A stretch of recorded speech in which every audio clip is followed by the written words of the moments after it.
Asalamu alaikum të dashur miq, ky është këndi i diskutimit dhe sot do të flasim për mërgatën kosovare që çdo vit, sidomos gjatë verës, kthehet në vendlindje për të kryer pushimet e tyre. Në studio është Hoxh Ladin Leka, i cili është imam në Zvicër. Mirë se vjen Hoxh. Mirë se vjen. Vëllai nderuar, bujar. Falenderoj Radio Televizionin PIS TV për këtë mundësi që takohemi së bashku edhe një herë, pasi që ishmi para 2 viteve së bashku këtu. Po dhe ty personalisht që kujdesesh sa që na shet që kemi orë në vendlindje që të takohemi edhe të japim diçka prej përvojave tona modeste për vendin, popullin, po pse jo edhe për televizionin tuaj të begatshëm. Gjithmonë është kënaqësi për ne. Hoxh, çfarë do thot për një mërgjimtar me u kthy në vendlindje? Po, në realitet, unë mendoj, tash secili ndoshta shprehjet anën e vet të ndjenjave, unë mendoj që kthehet në bazë. Kthehet te vetvetja, për arsye se një farë përmbushje që ta jep vendlindja nuk e gjen askund në botë, dhe në momentin që kthehesh vendin tënd e vren që të ka mungu kudo që ke qenë. Dhe kjo është mendoj që është ajo më e madhja për mendimin tim. Po çka i shtyn mërgjimtarët që të vinë çdo vit, çdo verë në Kosovë? Po nëse flasim për kosovarët, normalisht lidhja pak ndoshta më e lartë, më emocionale me vendit të shqiptarët e Kosovës, po dhe shqiptarët e Maqedonisë, pasi që kemi edhe me ta lidhje të shumta edhe ata, pak a shumë janë të njëjtë me neve në këtë aspekt, është që kanë përjetime këtu, kanë edhe hekat këtu, kanë edhe të mira që i kanë marrë për këtij vendi, familjet, pastaj shumë gjëra që i lidhin e që kanë mbet akoma një lidhje e fortë mërgatës tonë me vendlindjen që faktikisht është edhe përgëzuese, por është edhe një ndoshta me thonë edhe një ndjenjë përgjegjësie për neve që jemi jashtë që me pas mundësi që me vazhdu, edhe mos be, edhe me kontribu që me qenë sa më e madhe kjo lidhje. Tashmë mërgjimtarët vinë më shpesh edhe gjatë vitit, edhe gjatë dimrit, po vera mbetet prej stinëve që më shumti bën gati që t'i kalojnë pushimet në Kosovë. Megjithse në anën tjetër, Hoxh, mërgata jonë mund t'i kalojnë pushimet edhe kudo tjetër, edhe në vende që janë më të zhvilluara në kontekstin turistik, mirë po megjithatë zgjedhin të vinë në Kosovë. Po, për arsye se atë që thash edhe në fillim, domethënë ndërlidhet edhe me anën emocionale, me anën shpirtërore, me anën e ndjenjave, familja, historia, preardhja, çështjet e ndryshme që i lidhin tash me jetën e njerëzve, përgjithësi që faktikisht edhe vendi i afërt, tash nëse shohim Zvicrën me Kosovën është më afër edhe kjo ndikon.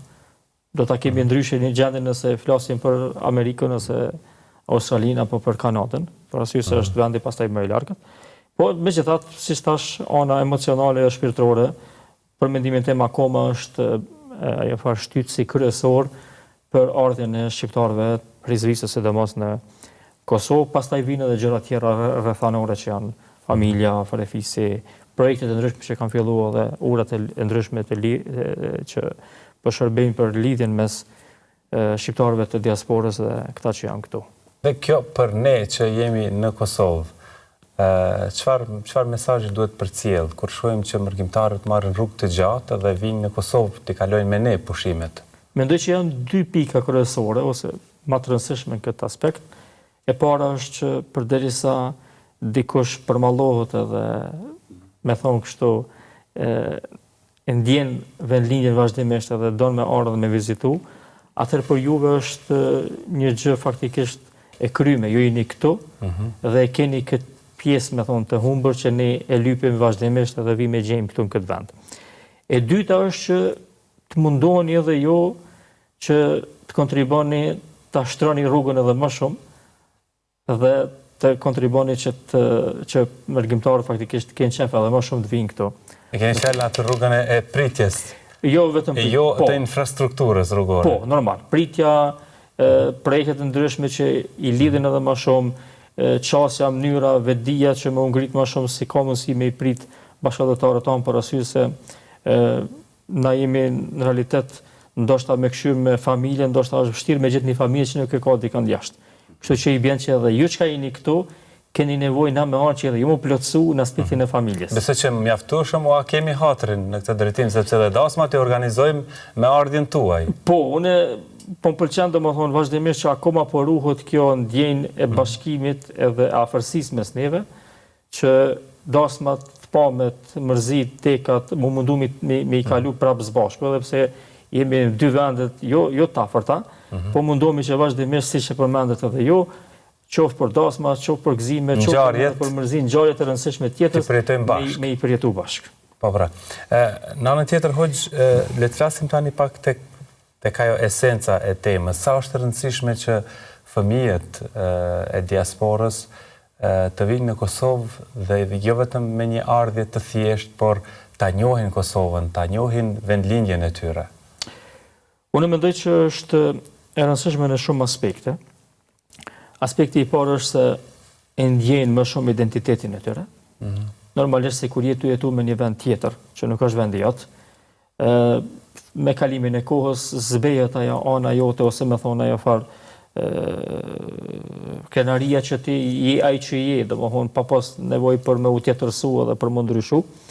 Dhe kur vinë në Kosovë e vren që është një popull që i takojnë, që e ka një histori, e ka një pozit, e ka një vend në botë edhe mundohen që me ecë edhe me shku përpara. E kështu me radhë, faktikisht fillon me ndje secili prej fëmijëve atë farë etninë dhe një lloj krenarie në atë aspektin pozitiv, që është një popull që janë musliman, janë praktikues, kanë mesin e tyre njerëz që kanë bërë domethënë vepra që kanë mbet në histori, kanë luftuar njerëz për këtë vend, e kanë dhënë jetën, e kështu me radhë.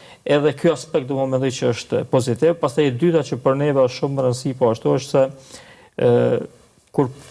kur po vim këtu, po kemi mundësi sidomos te fëmijët po kanë mundësi edhe gjuhën me forcu, për arsye se po detyrohen me fol shqip më shumë, me komuniku më shumë, dhe po e forcojnë edhe gjuhën që nuk është çështje e lehtë, për arsye se nëse humb gjuha një popullit ose individit, ka humb edhe identiteti. E treta, mendoj se për fëmijët është po ashtu pozitive që për neve si musliman, tashun po flas edhe në kontekstin që jam edhe hoxh, është pozitive që këtu dëgjohet azani, zakonisht në Evropë, në disa vende nga pak po, por përgjithësi nuk dëgjohet, dhe kjo për fëmijë besoj që ka një ndikim shumë pozitiv që me dëgju azanin, thirrjen e cila është thirrja më fisnike që ndodh 5 herë. Pra krijon një lidhje përmes elementeve të ndryshëm. Edhe fetare, edhe kombëtare, edhe familjare, edhe historike.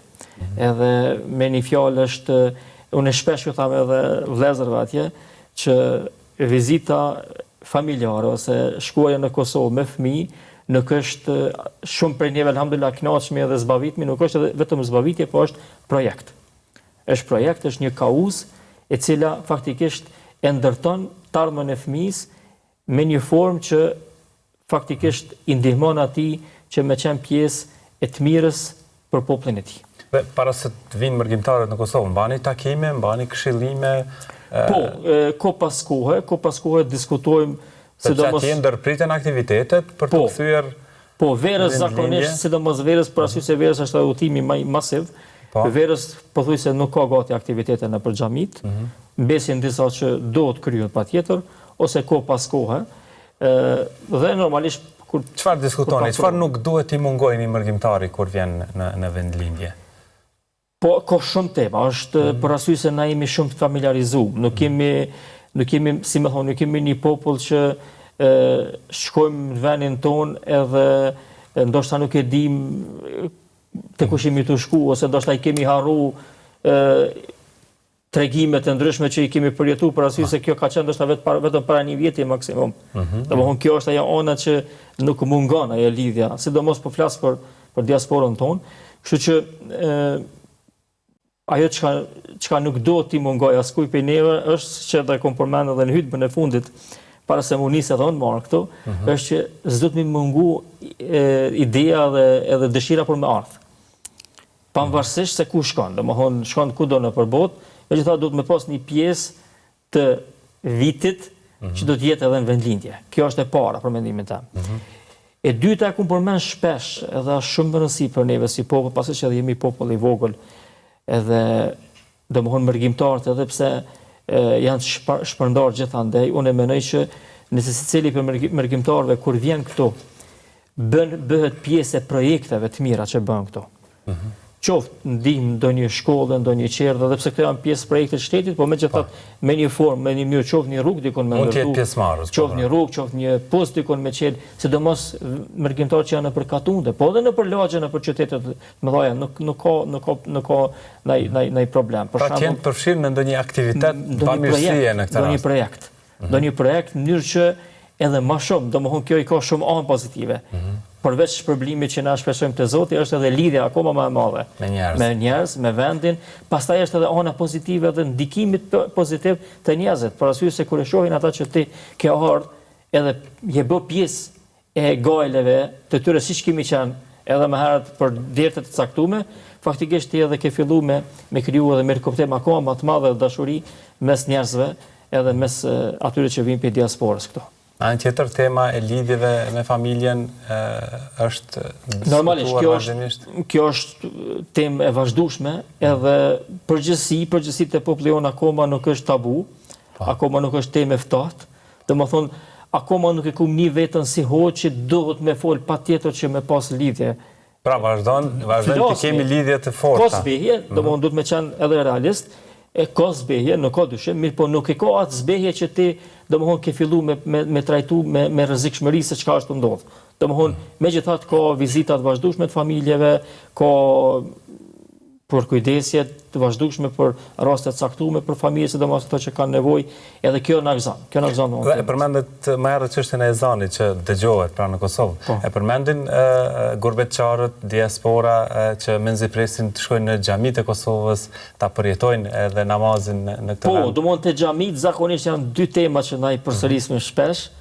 Ndoshta për juve janë tash normale dhe na kemi jetuar këtu dhe kanë qenë normale. Për arsye se për çdo një diçka që nuk i mungon, është normale. Momentin që i mungon, pastaj ta vlerësojmë më shumë. E para është ezani, që domthonë ti nuk je mësuar dhe kur jeton net, ndoshta edhe ke harruar që ke ardhur.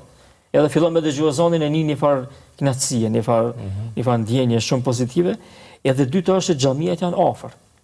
Po. Domthonë perëndim ndoshta ndodh për shumë prej xhamatit një mesatare se nuk e kombon ndonjë studim, ndoshta është 10 deri në 15 kilometra xhamia, ka 10, 15, 20 deri në 30 kilometra, deri në 40, 50 që ai shkon një herë në javë, dy herë në javë në xhami, do të më përgatit tamam për me shku në xhami.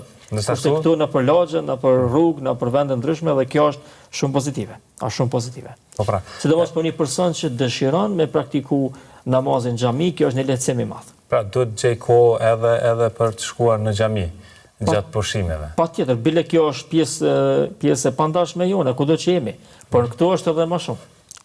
Dhe në anën tjetër, ardhja në Kosovë është një mundësi e veçantë që mërgjimtarët, siç e përmendëm më herët, të rifreskojnë apo të riforcojnë lidhjet me familjarët, por edhe të prekin dhe të shijojnë traditat, zakonet e vendlindjes.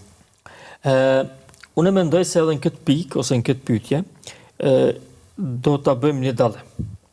Me herët, do të po themi para lutjes e më një herë pas lutjes, ata që kanë ndonjë në Kosovë ndoshta më shumë janë fokusuar ose më shumë ka qenë lidhja e tyre me hjekat, me problemet e popullit, me ato nevojat elementare që i ka pas populli këtu dhe kjo ka qenë lidhja më e madhe.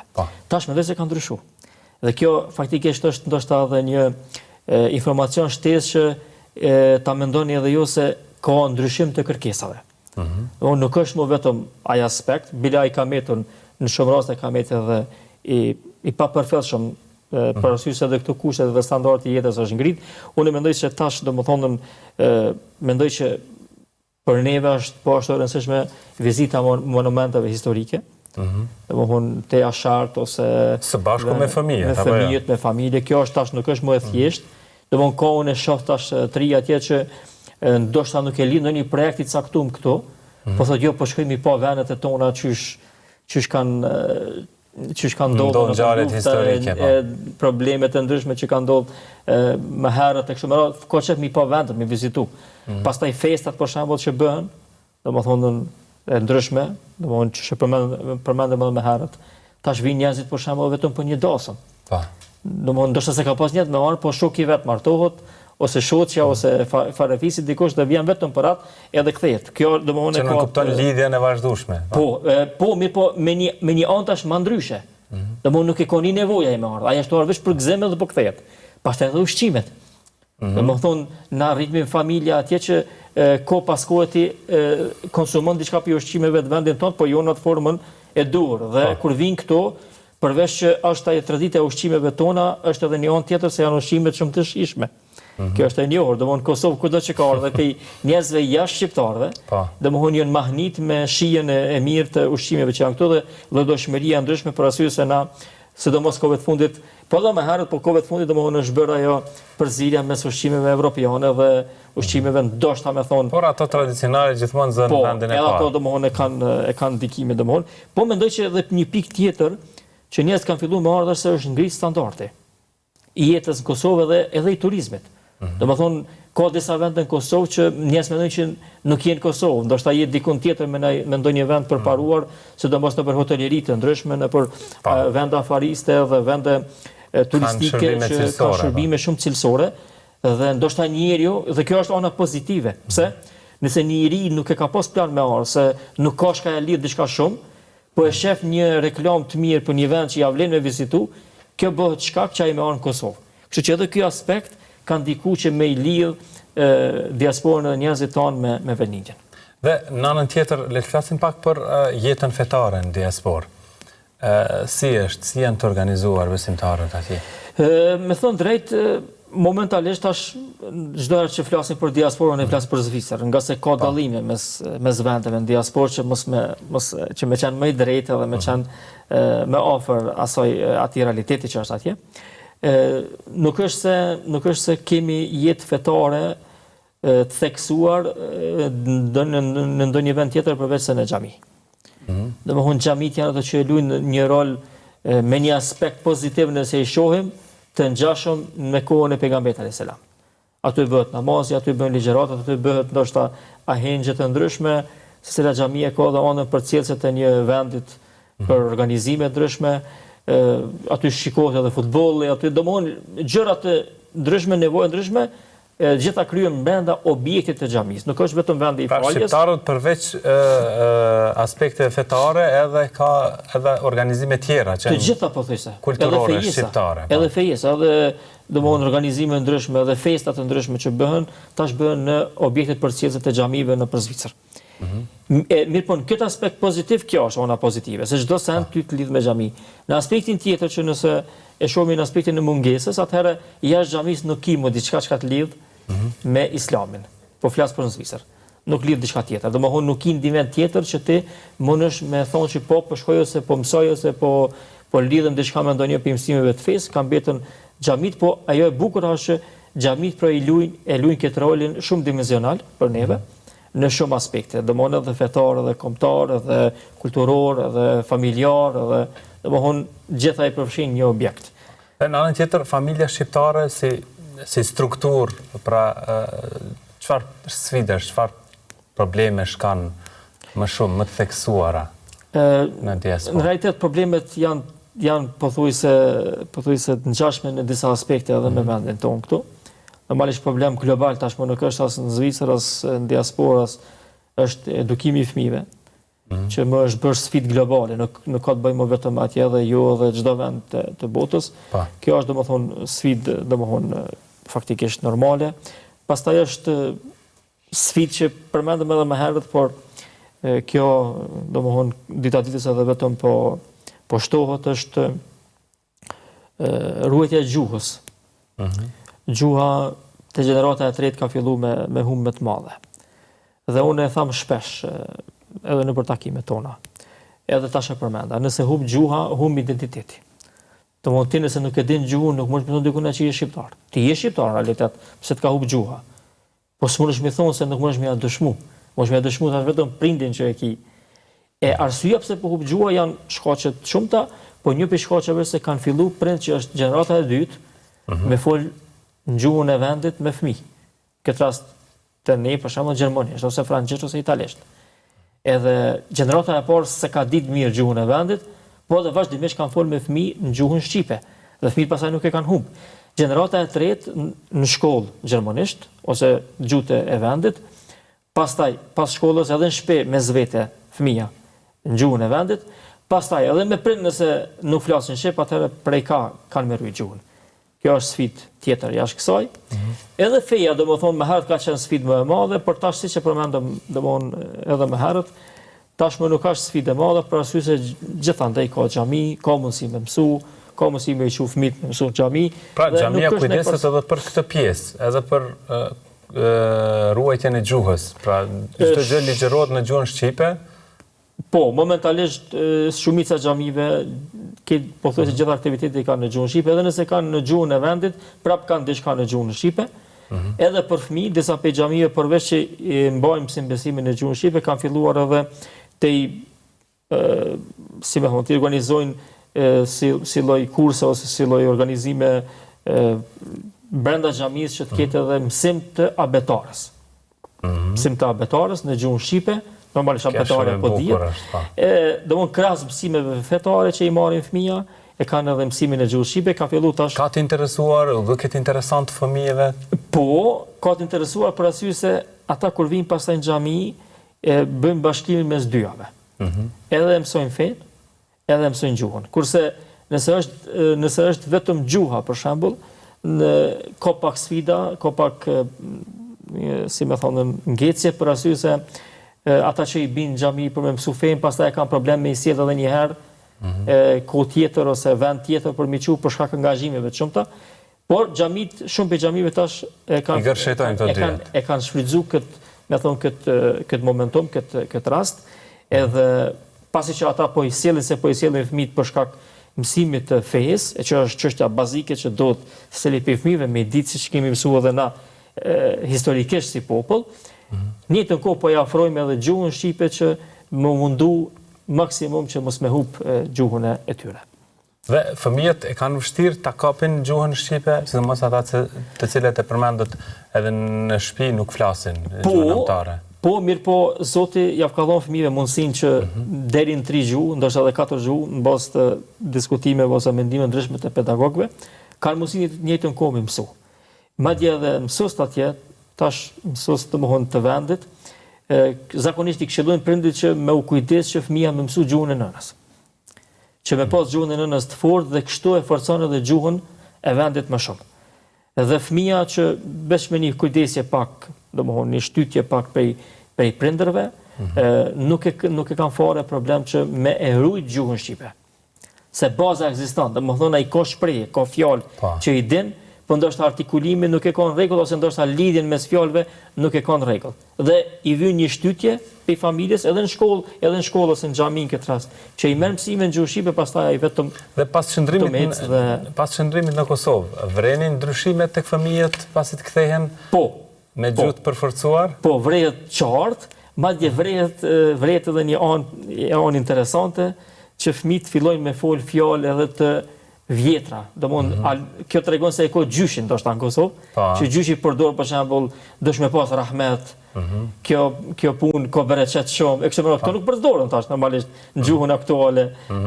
Domthonë as në Zvicër, po mendoj që edhe në Kosovë nuk përdoren, po plesht akoma i përdoren dhe kjo është ajo bukuria e gjuhës tonë që është trashëguar. Dhe kjo vret pastaj te Pra, ndihmon ardha në vendlinje, ndihmon edhe për forcimin e gjuhës. Patjetër. Mirë, do të flasim edhe për çështje tjera lidhur me këtë temë, por tani dashur miq, ne shkputemi për pak çaste, rikthehemi pas pak.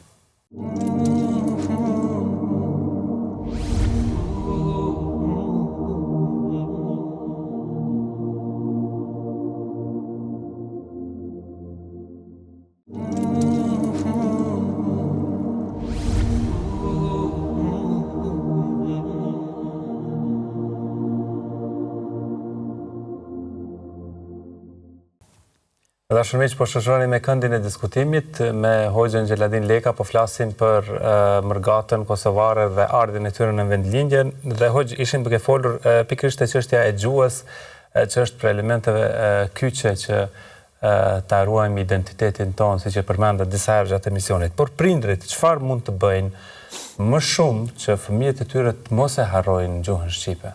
Kjo pyetje është shumë e bukur, vëlla Bujar, për arsye se për shkak se fëmijët janë të angazhuar në shkollë 5 ditë dhe me sistemin evropian të shkollës domthon e merr kohën shumicën e kohës e merr fëmijëve, por arsye se është në 2 pjesë, paradite dhe pasdite. Mendoj se roli kryesor, jo vetëm në edukim, po edhe në ruajtjen e gjuhës ju mbetet te prindërve. Faktikisht bara kryesore ju mbetet atyre. Andaj unë mendoj se pika e parë që na duhet me pas parasysh shumë me të madhe me ndjenja është që të flasim shqip me fëmijët. Nëse prindi, domthonë nëse fëmia detyrohet me folë në shkollë se ashtu është në vendin tonë, po edhe me shok ndryshëm se nuk i ka shok gjithë shqiptari ka pe vendeve ndryshme, atë spakullit i ketë prindrit ata që do t'ja ruajnë atë pjesë gjuhës që e kanë. Pastaj, nëse flasim me prindër vazhdimisht, edhe ti që e mban mësimin në gjuhën shqipe në xhami ose në shkollë, ai ka me rujtur ose ka me forcu përmes praktikës që e bën me prindër në shtëpi. Nëse për shembull, fëmia nuk fol me prind. Edhe pse e çon prindin me mësu gjuhën shqipe, mendoj se do ta marr shumë një sasi të vogël të minimumin e asaj. Minimum se nuk ka ku me praktiku. Pastaj janë shkollat shqipe që janë të hapura në Zvicër, edhe shfrytëzohen praktikisht shteti ja jep mundësinë këtyre organizatave që organizojnë gjuhën shqipe në shkolla, jep mundësinë që të shfrytëzojnë edhe objektet mësimore, domthonë shkolla të ndryshme që janë në Zvicër që ta mbajnë mësimin e gjuhën shqipe. Kjo është pjesa domthonë forma e dytë ose mënyra e dytë e ruajtjes. Dhe janë shoqëror që përmendëm, deri tash janë edhe xhamit që përveç mësimit që e mbajnë në gjuhën shqipe kanë filluar edhe të në xhami ruhen të gjitha vlerat, gjuha, feja, kultura. Feja mu po dihet për arsye se xhamit e luajnë rolin më të madh për ruajtjen e fesë, edhe për edukimin fetar, por e kam përmendur edhe me një emision tjetër që në realitet xhamit në diasporë për shkak të tikimit që e kanë shumë dimensional në jetën e njerëzve, është edhe ana e ruajtjes së gjuhës.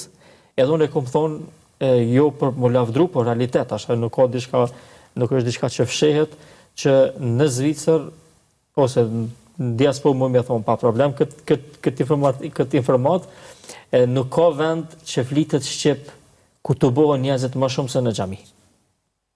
Nuk ka ndonjë vend që të bëhen njerëzit që flitet shqip më shumë se në xhami. Kjo është e mrekullueshme. Kjo është ajo që ka mbetë akoma dhe shpresoj që do të mbetet gjatë. Te çështja e edukimit, Hoxh, mendoni që në diasporë prindrit përballen me më shumë sfida se sa nëse krahasojmë me prindrit këtu në Kosovë? Varësisht edhe vetdia. Normalisht, po çdo temë vetdia është ajo që bën dallimin, por edhe në këtë pikë, nëse prindrit janë të vetëdijshëm për rolin e mësimit, rolin e edukimit të mirëfill të fëmijëve, nuk është se nuk i ki mundësit. Mundësit i ki, ndoshta nuk i ki gjitha që i ki këto. Pra, integrimi është më i mundshëm në shoqëritë e vendeve evropiane? Po, aty ndoshta sfida e edukimit më shumë është se shumicën e kohës nuk e ki fëmin në shtëpi, dhe e dyta, shumicën e kohës prindrit nuk janë në shtëpi. Pra punojnë prindrit, zakonisht të janë në shtëpi, dhe fëmijët po ashtu nuk janë në shtëpi. Kjo është sfidë, domethënë, nëse na arrijmë dhe kjo besoj që duhet bëhet për prindërve, që momentin që kemi fëmijë, Zoti na ka sjell, na ka dhënë fëmijë, mos me qenë të dytë ata që punojnë. Me bën një valloj organizimi të punës, që edhe nëse punojnë të dytë, me pas kohë caktuar që me qenë në shtëpi, njëri e tjetri edhe nëse nuk ka, edhe kështu me radhë, ose njëri me pushu një kohë me pauzu. Pastaj kjo e zbe ose ndikon që mos më ndiku shumë ajo largimi i fëmijëve nga shtëpia duke qëndruar me orë. Për arsye se është një mesat dikun prapësisht 8 deri 9 orë ata janë në shkollë. Dhe kur kthehen nëse edhe prindit janë në shtëpi, bëhet ai far, si më thonë, far zavendësimi. Nëse prindit nuk janë në shtëpi, ata janë të dytë në punë, atëherë kjo është sfidë reale. Kjo është sfidë reale. Unë nuk do ta kisha këshilluar askujt për shqiptarëve, pasi që po i flasin popullit tonë, nuk do ta kisha këshilluar askujt për tyre që të jenë të dy prindrit në punë, 100%, duke pas fëmijë që i presin në shtëpi. Kjo mendoj që është me thon shkatrimtare për të ardhmen e fëmijëve në aspektin e. Kjo këshill është për të gjithë prindrit, jo vetëm nuk është vetëm për tenatje, po për atje ndoshta është për shkak se jeta dhe puna është pak më afër zemrës së themi. Hoxh, një pyetje tjetër. Cilat mendoni se janë ato vlera që mërgjimtarët i ruajnë pak më shumë kur janë larg vendlindjes? Në realitet, unë e përmenda edhe në fillim, do më thonë që ajo ndjenja ndoshta, ndjenja shpirtërore, lidhja atyre me vendlindjen, kjo besoj që është një vlerë speciale që na e ndjejmë vazhdimisht. Pastaj është ndoshta e kemi përshëndet vetëm me vendlindje. Po. Domthonë pastaj është ndoshta edhe organizimi shumë gjërave që ka mundësi me organizu atje. Po i lojnë që me organizu këto së bashku, ose pastaj ka raste të çuditshme, vëlla Bujar. Domethënë ka raste që domthonë e mendojnë, na që jemi atje, kemi dëgjuar raste ndryshme që njerëz mendojnë edhe një cent nëse më me harxhu te na, atëherë me lënë për te na me harxhu se sa me harxhu dikon tjetër. Domthonë ka edhe kësi tema, domthonë deri në që të mos janë pra kontributi për vendlindja, atë dashuria më e theksuar. Po, është më e theksuar në çdo aspekt. Do të thotë është, siç e përmendëm më, do të thotë edhe mungesa, domthonë largësia, edhe kjo ka mundësi e bën atë dallimin faktikisht. Po. Dhe në anën tjetër, përvojat e mërgjimtarëve gjithmonë kanë qenë të mirëseardhuna. Çfarë konkretisht mund të mësoj Kosova, apo themi ata të cilët janë rezident nga diaspora, nga mërgjimtarët? Me thënë drejtën, ne shpesh jemi mësu që me thonë secili prej neve që me mësu edukatën e punës. Mënyrën e seriozitetit në jetë. Sidomos Zvicra është e njohur për po, mirë po unë mendoj që për saktësi. Po unë mendoj që është edhe disa tema tjera që për mendimin tim tash, ndoshta 2-3 vitet e fundit po e vrej që janë më të rëndësishme. E para kisha thonë është respektimi i drejtave të tjetrit. Automatikisht, domthonë që këto tema i mëson praktikisht në Evropë, për arsye se ta detyron ligji, ta detyron sistemi i jetës. Këtu nuk është se është në nivelin e duhur. Më thonë, me një fjalë, nëse unë arrim atë që du me arrit, tjetri edhe nëse dëmtohet nuk ka të keqe. Unë e vrej edhe në rrugë për shembull. Për shembull është rruga e caktuar ku kanë me hec veturat që kanë më kthy në anën e djathtë, dhe pastaj është rruga tjetër që vazhdojnë veturat shkojnë drejt. Po. Këto që shkojnë drejt deri ku të vinte pjesa për më kthy në anën e djathtë, shkojnë tek kjo rruga kështu dhe pastaj aty ndërhyjnë. Ngjiten. Shej vjen kjo.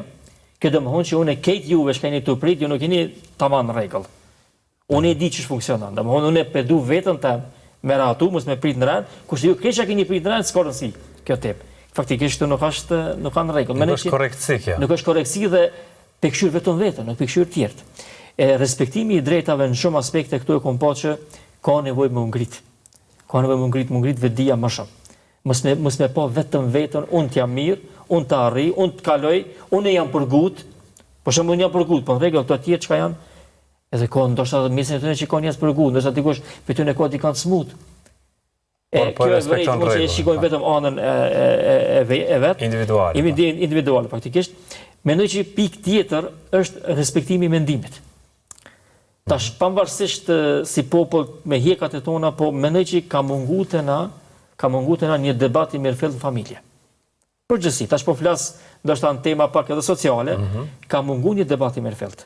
Domethënë nuk ka qenë ai guximi edhe ai farambienti në familjet tona më herët që ke pas mundësi me dhënë mendimin tonë, me diskutuar, me debatuar, nëse ke dhënë mendimin tonë dhe ke qenë më i riu, domethënë maksimum ose ana më e mirë e çështës ka qenë se nuk është përfill mendimi. Ka pas edhe tjera, domethënë ka pas në çmim, për çmim e kështu me radhë. Kjo mendoj që duhet më ngrit, për arsye se tash jemi me një kohë që kemi mundësi gjitha ato të mirat mi pa kudo në përbot dhe këto në fund janë mësime islame. Profeti edhe mendimin e një personit më të parëndësishëm në aspektin e rolit në shoqëni nuk e ka ndërvlerësuar. Edhe nëse nuk ka qenë mendimi sakt. E ka dëgjuar si mendim, madje e ka falendëruar dhe ka thonë ka dikush mendim tjetër më përparimtar dhe pastaj e ka pasur mesën e mendimeve cili është më i miri. Mendoj që respektimi i mendimit akoma ka nevojë për ngritje në Kosovë. Dhe e treta që poshtë e vrej është respektimi i ndjenjave. Pa keq kuptime, po bullizimi në Kosovë nuk është nivel turt. Mësohemi edhe në familje, mësohet edhe në familje akoma. Lebe sa i s'din kur gjas ka nevojë me fol për kur gjas. këshiraj për shembull, ai klaposhi po fol kështu. Ai kështu, domosdoshmë shprehje që fëmia mësohet me i nin familje. E këto që është e përmena, domosdoshmë për mos më u keq kuptuar, këto janë pjesë të fesë. Këto janë pjesë të fesë që të na kemi çalun to, ka një shkarje, ka një shkputje. Dhe këto na i vrem tash praktikisht në aspektin e sjelljeve i vrem në Perëndim, në Evropë. Domthonë këto zakonisht këto tema janë ndihshme. Dhe unë mendoj se ja vlen, për shembull, kopi i trive ndoshta që edhe priton me artena se bullizohet prej bashkombëve se këtu. Për shembull ai s'din me fol në shprehje pa lidhje, thotë jetë krejt qeshet, edhe marrin shprehjen e tij dhe bëhet viral, domosdoshmë siç ka ndodhur nëpër media ndryshme. Kjo mendoj që është interesant për me qesh, por në realitet është ndaluar. Po pra. Edhe fetarisht ndaluar, po nëse kshu në aspektin e emocioneve e ke prish një ndjenjë dikujt. E mendoj se edhe kjo anë duhet më shikuar. Domosdoshmë këto 3 pika për mendimin tim, të trija janë ndihshme, të trija janë probleme sociale, të trija ka të bëjnë me edukatën tonë. Domosdoshmë gjon që prej kudo që jemi, mendoj që këto trija nëse arrim me i rregullu edhe me i përmisu, mendoj se kena arrit me i prit edhe me udhon edhe me marr diçka të mirë prej vëllezërve tonë që janë në diasporë. Nga përvoja dhe nga jeta që ata e kanë. Dhe i kthemi edhe pak çështjes së lidhjes me familjen. Pse është e rëndësishme të insistojmë në këtë drejtim? Unë mendoj se përveç që është aspekti fetar, domethënë ruajtja e lidhjeve familjare, domethënë na si muslimanë dhe unë si hoxh këtë rast e dim vlerën e madhe që Zoti na nxit në shumë ajete të Kuranit, pejgamberi sa në shumë hadithe që t'i ruajmë lidhjet familjare, mos ta humbim, mos ta shkëputim këtë lidhje që kemi, që Zoti na ka krijuar edhe në aspektin biologjik, po ata që i kemi në aspektin biologjik lidhje kemi edhe në aspektin emocional dhe shpirtëror. Dhe ana tjetër është se përmes mbajtjes së lidhjeve faktikisht na atë që përmenda në hyrje, na përmbushme. Se njeri nuk është kriju me jetu vetë. Nuk është kriju me jetu vetë, njeri është kriju me jetu në bashkësi. Zoti ka kriju kështu. Madje Ibn Khalduni ka një fjalë shumë bukur, thotë njeri thotë me natyrën e tij është pjesë e bashkësisë. Ashtu Zoti ka kriju. Po këtë arsye një mendimtar që nuk është musliman hiç, ka një fjalë shumë bukur, thotë nëse del prej shtëpisë kur dush, edhe s'pyet kërkush ku po shkon. Edhe kthehesh shtëpi dhe nuk ka pyet kërkush ku ke qenë.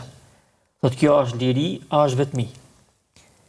Faktikisht na nuk e kemi pas asnjëherë këtë lloj, me një fjalë, këtë lloj egoizmi, këtë lloj vetmie si popull. Kemi jetuar së bashku dhe mendoj se një pikë komponenteve të rëndësishme që e ka mbajtur këtë popull gjallë karshi gjenocidit që ka bërë Serbia këtu në këtë vend, ka qenë se kemi qenë së bashku. Dhe tash unë mendoj që nuk e kemi atë rrezikun e atëhershëm, po e kemi rrezikun e ruajtjes së shpirtit, e ruajtjes së ambientit shpirtëror të njerëzve. Dhe na e kemi familjen, e kemi rrethin e ngushtë që përmes tyre e mbajmë, siç thash, edhe këtë aspektin njerëzor. Që na jemi me familjar, jemi pjesë e shoqënisë, jemi pjesë e familjes, siç ka dhënë Zoti me kriju njerëzit prej Ademit alayhis salam.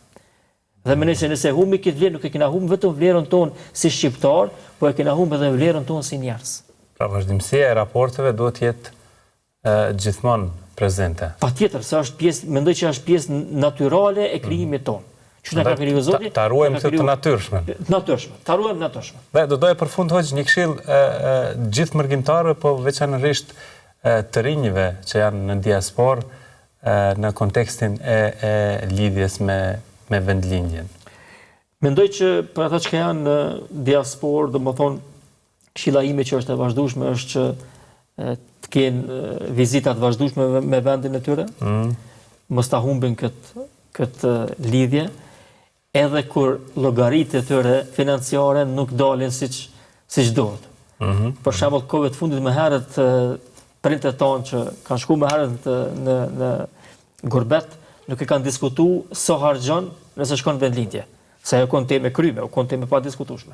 Tash për shkak se është hap bota dhe njerëz shkojnë në vende ndryshme, kanë filluar me diskutu, a thuaj ja vlen se ndoshta harxoj më shumë vendlindje se në vende tjera, por kjo nuk ka të bëjë me harxhime pastaj më. Ne nuk kemi të fol për probleme financiare, ose nuk kemi të fol për përfitime financiare, kemi të fol për përfitime shpirtërore rend parë. Andaj kjo nuk paguhet pastaj. Unë mendoj që e para është vizitat e shpeshta, që është shumë e rëndësi. E dyta mendoj se ja vlen trit që janë diasporë me mendu, me lidh biznese ndryshme, ka fillu dhe ka raste të shumta, edhe nëse nuk është kthyer në Kosovë, përmes vëllezërve të këtu, përmes shoqënisë këtu, përmes të afërmëve të tij, me lidh diçka për bizneseve që faktikisht investime që me qenë jo vetëm investim, por me qenë edhe lidhje e vazhdueshme. Përvojë e re, dëmon iniciativa ndryshme që vijnë për vendeve tjera dhe fillojnë me u zhvillu këtu, dhe alhamdulillah Kosova është vend shumë i favorshëm për zhvillim edhe për përparim. Për arsye se tash sidomos me tregun e hapur që faktikisht Kosova ka filluar edhe me bëj importe të ndryshme, eksporte të ndryshme jashtë, ka edhe prodhimin Kosovë ka filluar me marrë atë me fjalë të far pozitën më të lartë siç ka qenë më herët. Pastaj mendoj se është ndoshta edhe e fundit është mirë që tri tonë ta dinë se kudo që janë vlerat e mirëfillta fetare dhe kombëtare i ka vendlindja. E është e vërtetë se na ndoshta i përjetojmë, ndoshta duket bukur dhe kjo është mirë që na mundomi të shfaqim kur jemi në diasporë. Po megjithatë guri peshon rënd në vendin e vet. E mendoj që kjo rëndësia e gurit që përmendet si shembull te ne ka kuptimin edhe fetar, po edhe kombëtar, edhe kulturor. Andaj trit kur do që dojnë me i kultivu, me i ngrit vlerat e tyre edhe fetare, po edhe kombëtare, është vendlindja ajo që ja vjep më së shpejti dhe më së shkurti. Në fund, dua t'ju uroj pushimet të mbara, por në fakt nuk janë pushimet në kontekstin e pasivitetit, mirë po jeni mjaft aktiv edhe gjatë kësaj periudhe verore. Uroj të kaloni sa më bukur. Faleminderit, në realitet e qeli edhe një temë tjetër që po du me përmbyll me të. Unë edhe për arsye se edhe jam hoxh dhe normalisht kemi takime të vazhdueshme me shok, me kolegë, me xhamat të ndryshëm, por unë ju them edhe xhamatit atje, kush shkon në Kosovë, në vendlindje, nuk shkon me pushu me trup. Shkon me pushu me shpirt. Kush do me pushu me trup, ka tjera vende. Me po shpirtin pasaj nuk e ka të pushueshëm. Kështu që vim këtu, nuk kena nevojë me pushu me trup, mjafton që i pushojmë me shpirt, e me trup pastaj ka vende tjera që kemi mundësi me arrit edhe atë. Andaj edhe, kjo është edhe përgjigje që mendoj se është e nevojshme edhe në këtë rast. Më rëndësi është që të kalojmë bukur, që kemi kaluar deri tash, të jemi mirë, me shëndet, ta përjetojmë edhe të kënaqemi në këtë vend dhe të qihemi prapë edhe me juve, edhe me vëllezërit kudo që janë këtu nëpër Kosovë, vetëm për të mira dhe për gëzime. Amin. Faleminderit shumë hoxh. Faleminderit edhe për juve, për ftesën, edhe për mikpritjen, edhe për kujdesin, edhe për këtë afërsi dhe dashamirësi që tregoni vazhdimisht, jo vetëm për mua, por për gjithë vëllezërit që janë këto pjesë të televizionit të begatshëm. Alhamdulillah, ishte kënaqësi. Dashur miq, kjo është biseda e sotme për diasporën këtu te këndi i diskutimit. Faleminderit që na ndoqët, mirëmbëjtje.